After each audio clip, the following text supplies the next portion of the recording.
Hello from low tide here in Astoria, Oregon, the Buoy 10 fishery. For today's updates, what I'm going to be doing are 2 or 3 updates on tech tips and gear and how to. Now, I received a lot of different emails and messages on folks asking questions specific to what we do out here and what we can do to help educate them and get them better trained up.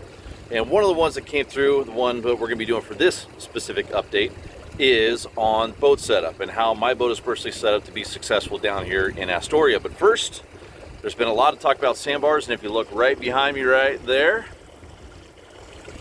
that is one of the culprits that claim a lot of boats each and every year. And if you look right now, I am in 4 feet of water, and that is literally about 25 yards behind me. So it can change like that, and that sandbar is about 1.5 feet out of the water. This is the sandbar that is located above the Astoria Bridge, which is right back there behind me. And as I mentioned in one of my earlier updates, this sandbar has absolutely changed this year. It is at a steeper angle coming from the Oregon side down towards the bridge. It is very direct, almost towards the bridge now. It used to be that you could come at a little bit softer angle coming across the bridge. Now this sandbar right there extends way down towards the bridge and gets a lot closer to the bridge than it has in years past. So what I personally have been doing this year is cutting a little bit tighter to the bridge, but there's a big sandbar there as well, which, yeah, too far away, can't really see it.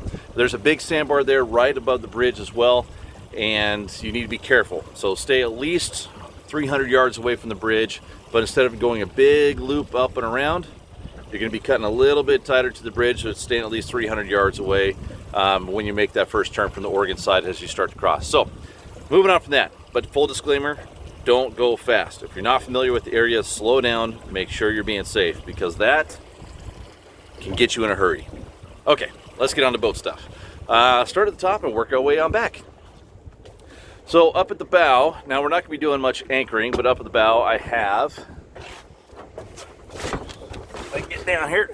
Okay, so up here at the bow I have my fish fighter block, and what I can do with that is I can put on a Minn Kota mount. I can also put on an anchor mount. Right now, since I'm not sturgeon fishing, I have it off to take some weight off of the bow. But up front, I also have a couple of knives here from Gerber that I just use to clip off anytime I have an issue with an anchor. If you get into a sticky situation, always good to have knives. I have 2 of them up here. Okay, moving on back to my storage.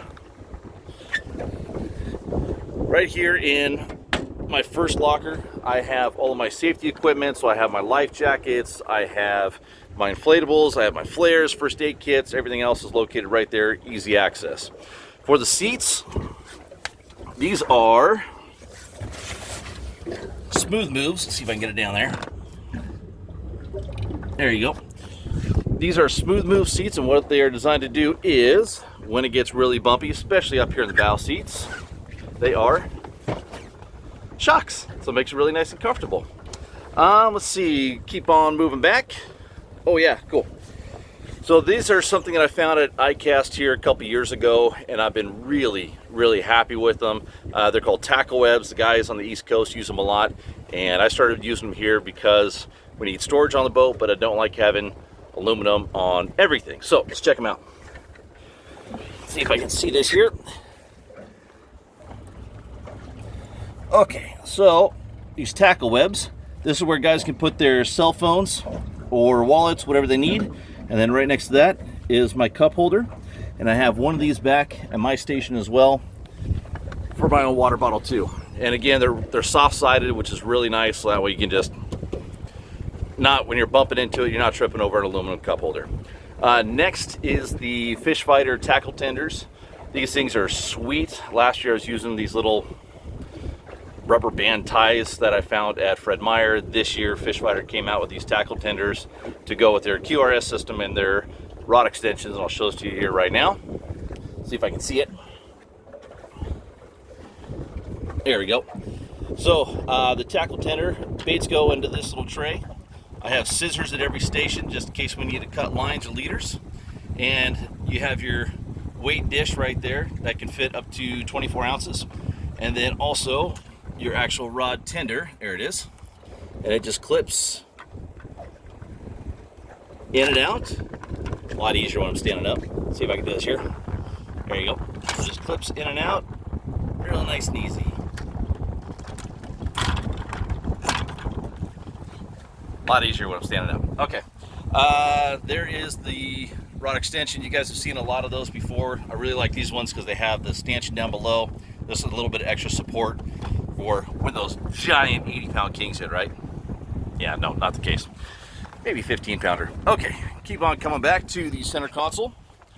I have a screen up here, Lorena screen, and that way it is for two reasons that I have one of these. One is so that the customers can understand better what I'm trying to explain to them with water temps or with depths changing, marking fish. They can see it from their seats. They can see the screen.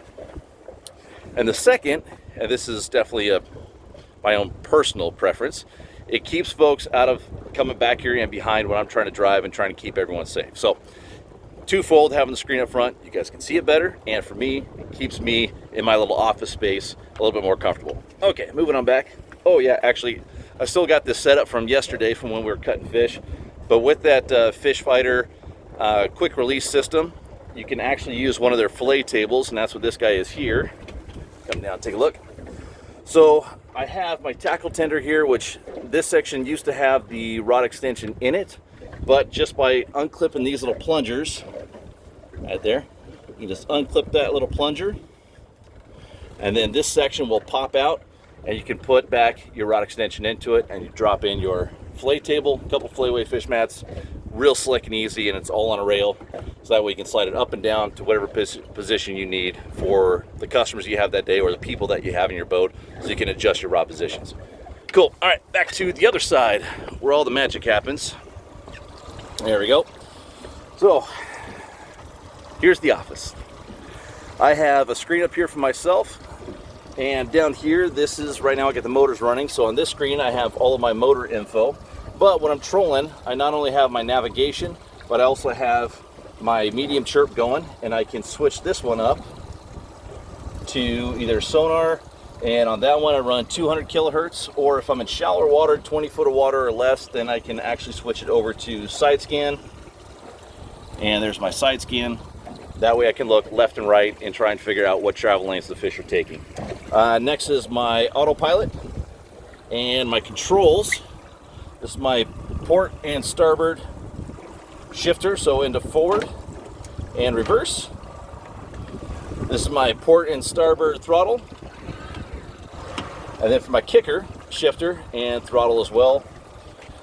Steering wheel, I put athletic tape on just about everything because it's more comfortable. It's not as cold as aluminum. And then down here to my Link 8 VHF. So that is my office right there, but let's move on back a bit further. And right here we have the bleed box. And I'll flick this little switch over here.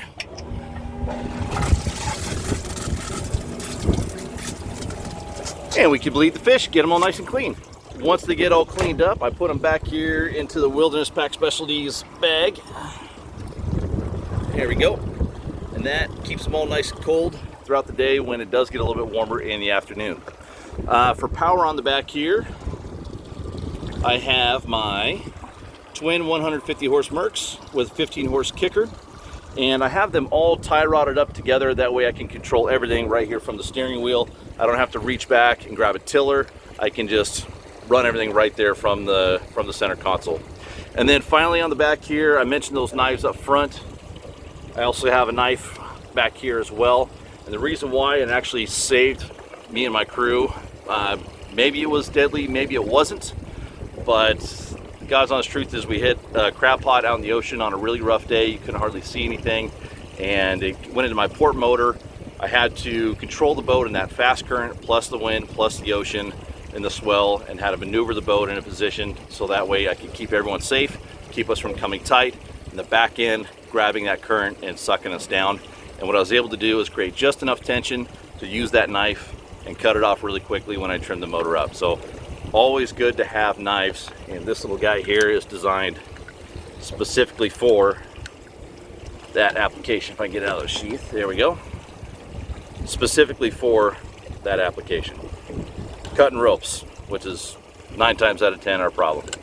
And then last but not least, here on the back are my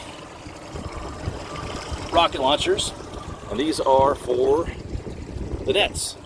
And if you saw the picture I posted earlier this morning, it's because we run 2 nets, because hopefully we're going to get doubles. So that is pretty much top to bottom exactly how the boat is laid out. Now there's a few other things that I could go over, but honestly I'll probably go over them a little bit later as far as storage goes for all of your leaders and your tackle, and also your flashers and whatnot. But we'll do that in a later update. This is just basically boat breakdown and how to lay everything out. You know, honestly, that fish fighter stuff is really nice because you can slide everything, make sure everything's all perfectly positioned where you want it, and they have a lot of different cool products like that. Rocket launcher for your nets or fishing rods, of course, the fillet table, which clicks in and out, and your rod extenders too. So I think that should cover about it. So I'm going to do a couple more here later on today, probably one on using a speaky rig if I can find some bait, and also what was the other one I was going to do? Oh yeah, tackle rigging, how to set up your rod. We will do that here with that rod right now. Okay, thanks a lot. If you got any questions, feel free to shoot me an email or shoot me a direct message. Thanks guys, later.